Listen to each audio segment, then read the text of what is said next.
Ladies and gentlemen, welcome again to the Tape Show here in Seattle, Washington, where we bring you the best of Africa, the best of our community, and people are helping move the needle in business, in finance, in mental health, in stewardship, anything that moves the Africans forward, we're here for it. Today I have a special guest, ladies and gentlemen. This guy is from the beautiful country of Nigeria. This guy, my friend, when I met this guy, fresh. He's about to come on screen for you. His name is Andrew Ikechukwu Ashiofu. He's a second generational Nigerian American born to Nigerian immigrant parents in Houston, Texas. So he came all the way from Houston to give us some blessings right here in Washington State.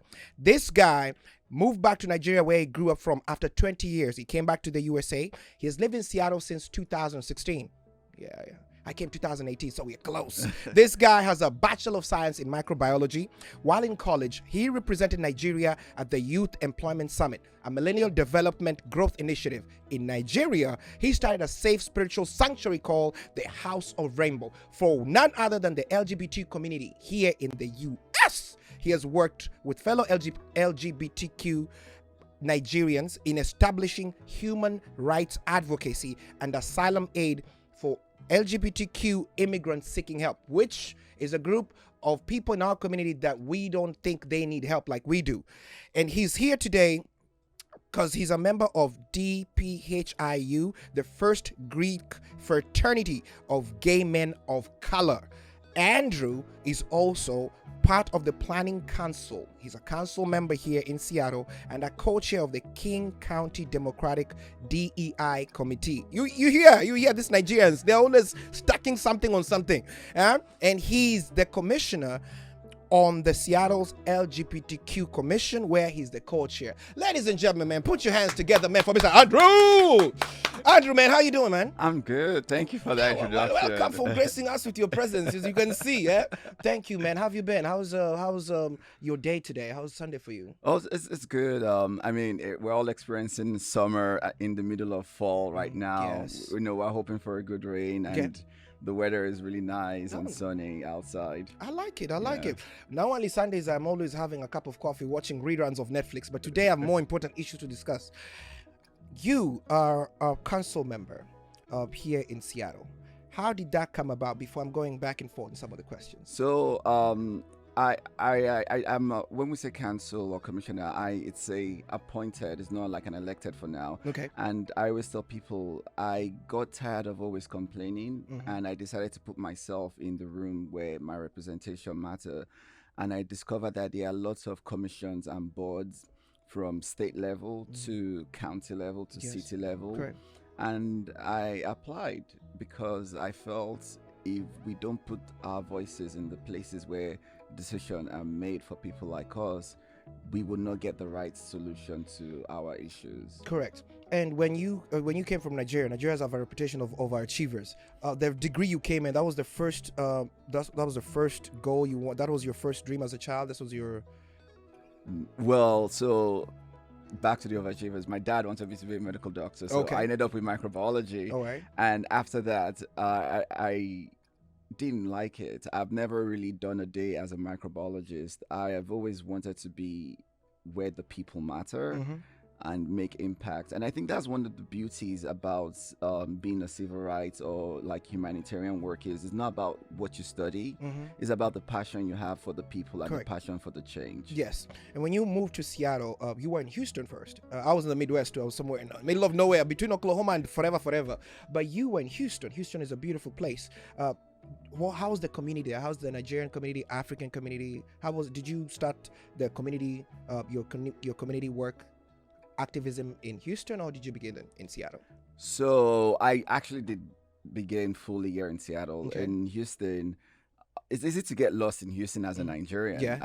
It's like our second home. Lagos is there, right? Small Lagos is there, exactly. Okay. And so coming to Seattle, it was a culture shock. No restaurants, no nothing Nigerian around me. No club, no music, no grocery stores. But one of the beauty is Seattle or Washington State is ripe for people, minorities, especially non-white people, to make an impact, because I think it's time for our voices to break through the white supremacy Correct. year. And Yes. we have a lot of people doing that work in the South. Yes. But we don't have enough people continuing the work here in the West Coast. Correct. And you, having worked with a lot of nonprofits, what are some of the fulfilling moments you've ever had with all these different nonprofits? You're on every committee I go, I see your face. What is the most fulfilling part of this work you do? So I had a case earlier on this year Mm-hmm. where I had someone that was about to be deported in 2 days back to Nigeria. Okay. And I was able to go and as an expertise witness on LGBTQ rights Yes. and situations, I spoke I'm talking high level case with Department of Homeland Security, yes. Secu George, and it was just 3 of us. And at the end of the day, in less than 5 minutes, they granted him asylum. Yeah, As it should be. yeah, As it should be. As it should be. And Yes. even this year, I've been able to get 3 people Yes. from Africa asylum. Yeah. And that's fulfilling because it's my privilege to have an American passport Correct. and to be born here. Yes. So I think using my privilege to help others is very fulfilling. Talking about the LGBTQ community in my country, there's still gray areas on how the country is accepting it. For example, I think a week ago, the president said he does not want any LGBTQ content from content creators to be allowed because we are a Christian state. You, as a pioneer, as an ambassador, as somebody who's trying to change that perspective of this cliche of what we classify people based on this religion and this taste, what is one message, if you are right now standing in front of the UN Council or the African Union, you'd want to tell those people what they're missing about the LGBTQ community? What is their perception not getting? So I always tell people I'm a son, I'm a brother, Yes. I'm a friend. Correct. I can be a doctor, your pilot. I could be anything, but most of all, I am human. True. It's not about total, accept me, but it's about understanding and respecting me. That's the key right there.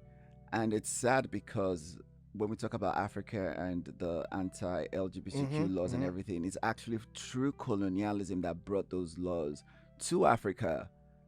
And it was true Western religion that brought about the hate we have now in Africa. In the community. And so what I tell people is, talk to us first. Treat us as humans. Approach us as humans before you think of us as beasts. Because we are people. You are people first. Yeah. Correct. And as you were a council member, you were actually going for office. Man, ladies and gentlemen, this guy here is about to be little Obama here in Washington State. But how was this a campaign, for a kid who's in college?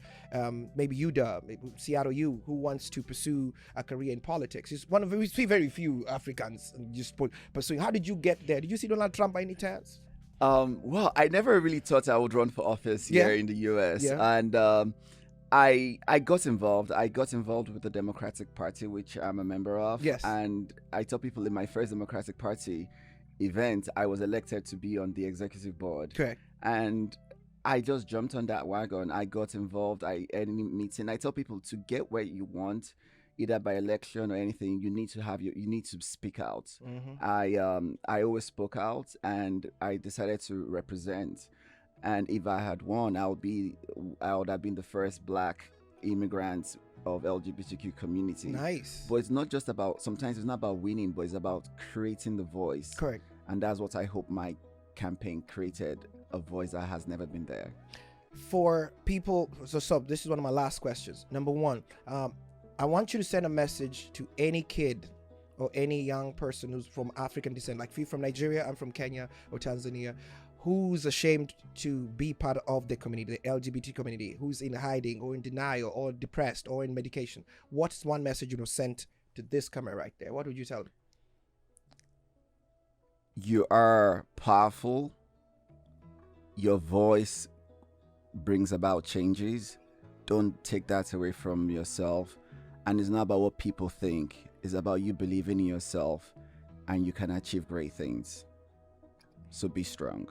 Thank you very much, ladies and gentlemen. This has been a great show.